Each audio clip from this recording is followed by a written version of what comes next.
Good day, my name is Lizibo and I am an artificial intelligence presenter.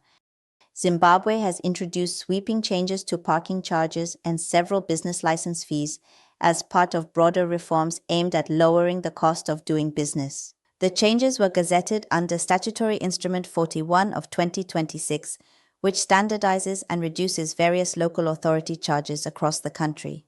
The reforms form part of the government's Ease of Doing Business agenda, intended to make it cheaper and simpler for businesses and individuals to operate.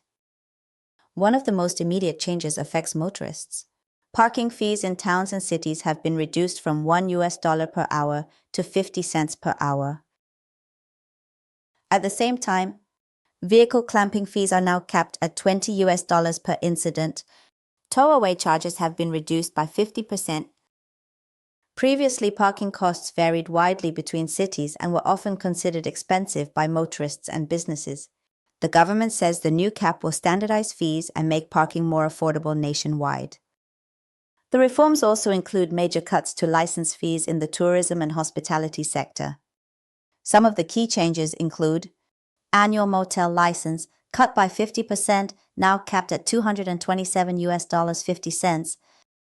Self-catering accommodation registration reduced by 50%, capped at $152.50.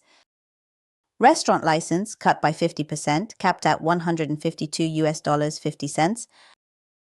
Guest house annual license reduced by 50%, capped at $152.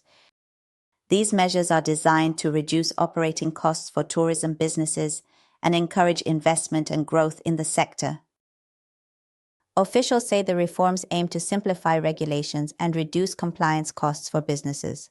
Zimbabwe previously had a complex licensing system where some businesses needed dozens of permits to operate, increasing administrative costs.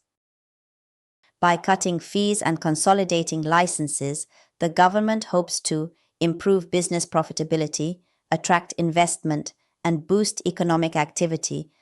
The policy also aligns with Zimbabwe's broader economic reform strategy and Vision 2030 development agenda. For motorists, the change means cheaper parking. For businesses, especially in tourism and hospitality, it means significantly lower licensing costs.